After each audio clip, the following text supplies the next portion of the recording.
2010년 12월 중국 허난성. 법원 재판 중 법정이 한참 소란스럽습니다. 판사가 피고인에게 묻습니다. 후회 안 합니까? 第二个问题，李小玉是不是你杀害的？是你杀的吧？好，第三个问题，你为什么要杀他？好玩。 好玩。 판사는 평상시와 같이 재판을 시작했습니다. 그러나 판사는 평생 잊을 수 없는 재판을 하게 됩니다.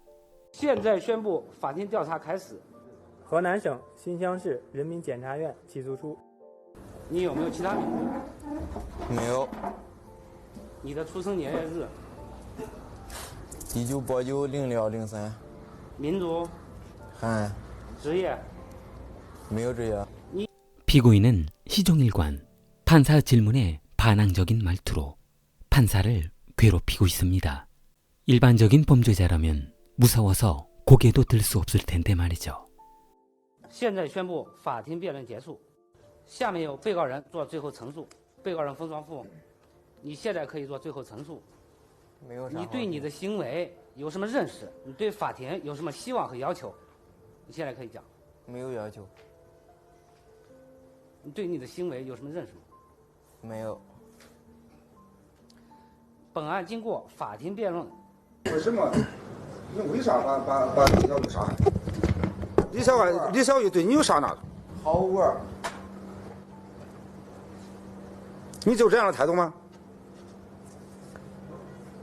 被告人何方富，你的父母现在就在门外等着，你这样的态度，你。 판사는 잠시 휴정을 선포했습니다.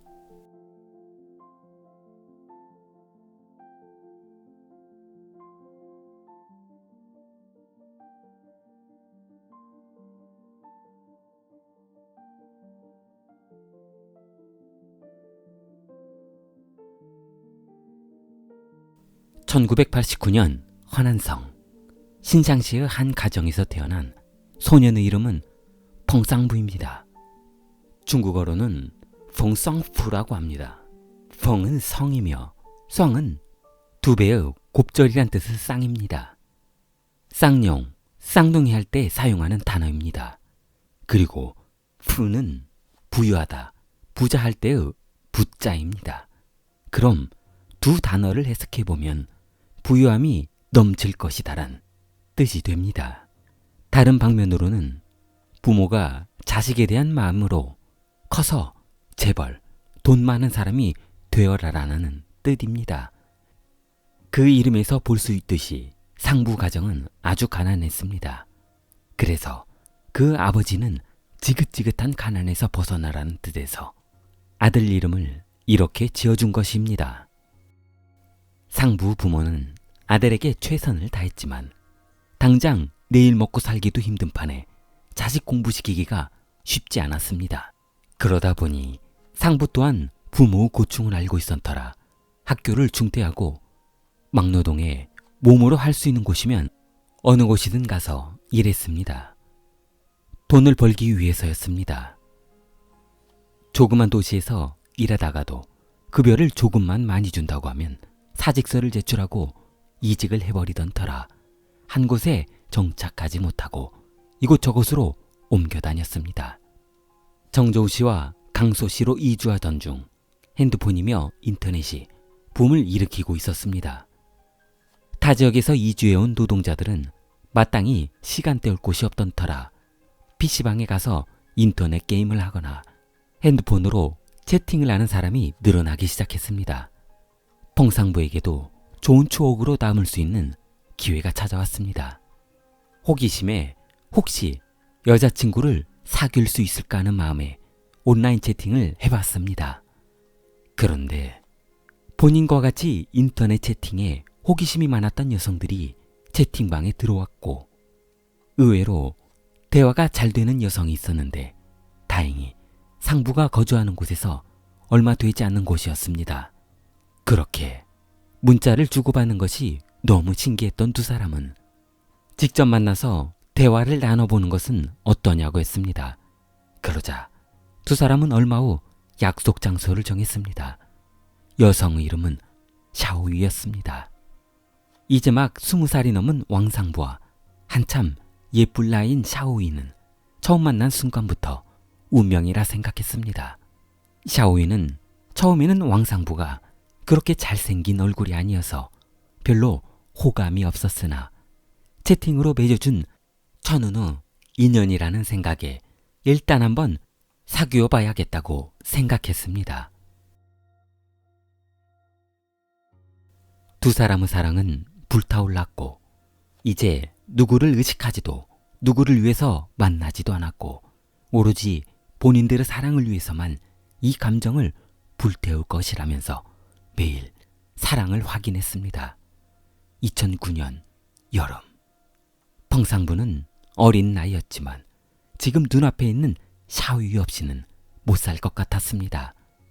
그녀 없는 삶을 생각해보니 도저히 살 엄두가 나지 않았습니다. 결국 펑상부는 그녀를 데리고 부모님에게 인사시켜드리기로 했습니다. 둘은 펑상부 고향집으로 향했습니다. 펑상부 부모는 매우 교양 있게 샤오유를 맞아주었습니다. 아들이 부족하면 부족했지 앞에 있는 예비 며느리가 부족할 수는 없다고 생각했습니다.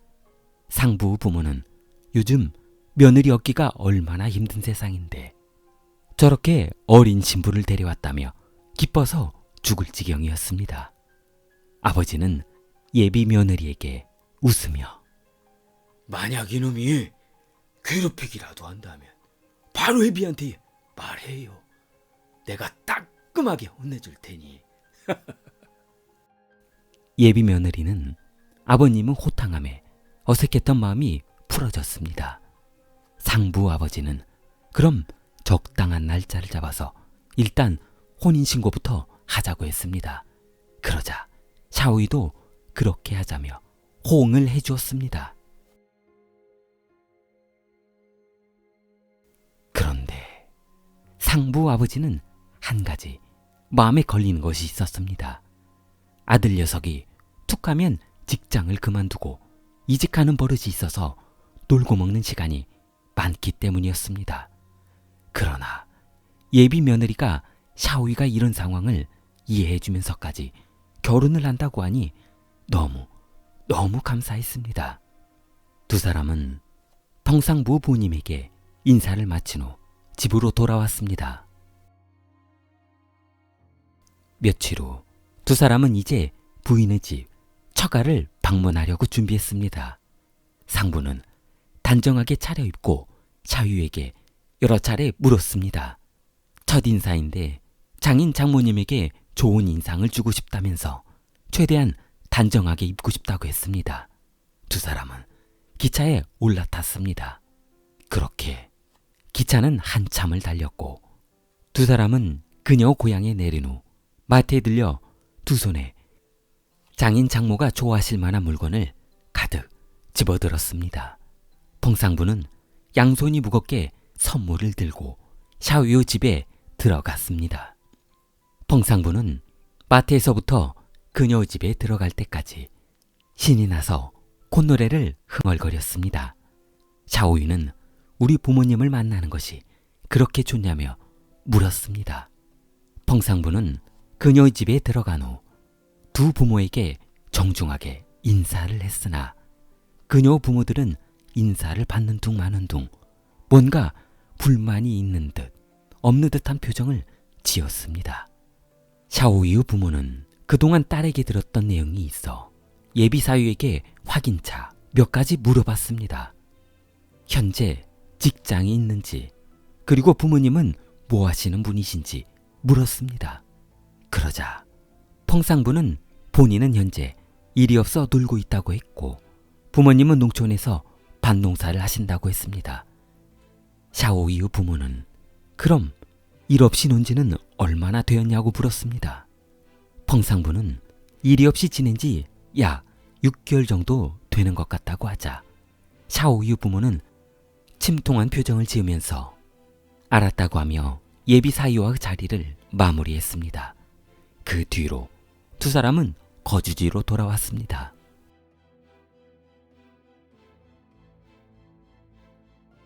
얼마 후 펑상부는 샤오유에게 전화를 한 통 받았습니다.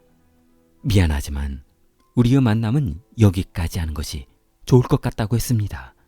부모님은 반대가 심해 샤오유의 힘으로는 부모님을 설득할 수 없을 것 같다고 했습니다. 그러자 펑상부는 도대체 헤어지자는 이유가 무엇이냐며 물었습니다. 그는 부모님이 상부가 마땅한 직장도 없고 미래에 대한 불확실성으로 곱게 키운 딸과 결혼시키기가 싫다고 했습니다. 펑상부는 그녀에게 화를 내며 그딴 얘기 하지 마. 너는 내 거고 네 부모가 아무리 반대를 한다고 해도 나를 막을 순 없을 거야. 펑상부는 부모님에게 이런 고충을 상담했는데 그 부모 또한 이번 결혼을 서두르지 말라며 충분히 돈을 벌어 저축한 후 집도 마련하고 천천히 하자며 아들을 다독였습니다. 그러자 상부는 부모마저 본인을 배신했다며 두 번 다시는 본인에게 그런 말을 하지 말라고 했습니다. 상부는 본인을 만나주지 않는 샤오유의 배신을 참을 수 없었습니다. 샤오유는 본인의 소장품인 물건이라 생각했는데 그 물건을 본인이 소유할 수 없을 것이라는 생각을 하니 미칠 것 같았습니다. 펑상부는 그녀에게 복수를 결심합니다. 그래. 어차피 내가 가질 수 없다면 아무도 가질 수 없지. 펑상부는 샤오이가 숨어있는 그녀 집으로 향했습니다. 어두운 저녁, 기차에 올라탔습니다.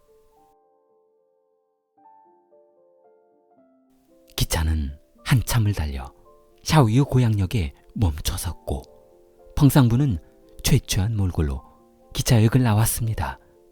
기차역 인근 마트에 들어가 긴 칼 한 자루를 샀습니다. 버스를 타고 그녀 집 인근에 내린 후 날이 저물 때까지 10여 시간을 기다렸습니다. 날이 어두워지자 그녀 집 불이 모두 꺼진 것을 확인한 펑상부는 소리나지 않게 그녀 집 담을 넘었습니다. 펑상부는 소리나지 않게 발소리를 조심하며 그녀 방으로 들어갔습니다. 이미 잠들어 있던 그녀는 반항 한번 해보지 못하고 비참한 최후를 마감해야 했습니다. 펑상부는 그녀 입을 손으로 막고 자상 14곳을 남겼습니다. 그녀 침대는 붉은색으로 물들었고 펑상부는 침대 위에 누워있는 그녀를 보고 한참 동안 웃었습니다. 그러길래 만나달라고 할 때 만나줬어야지.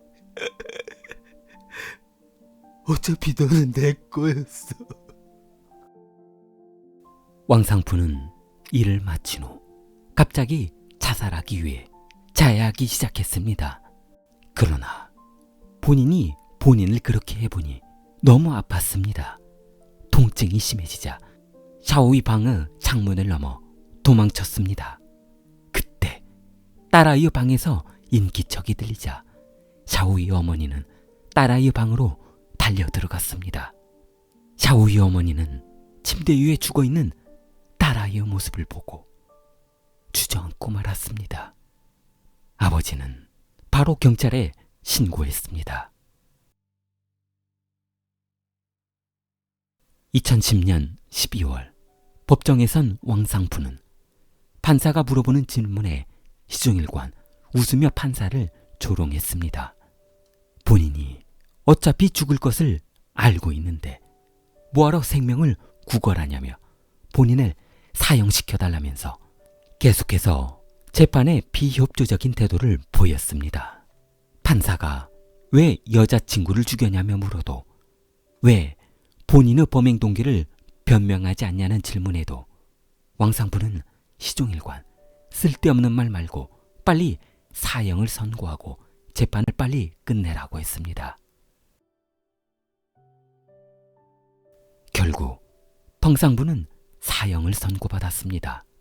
그 뒤 펑상부 사형이 집행되어 형장의실로 사라졌습니다. 좋아요, 구독 부탁합니다. 킬리였습니다.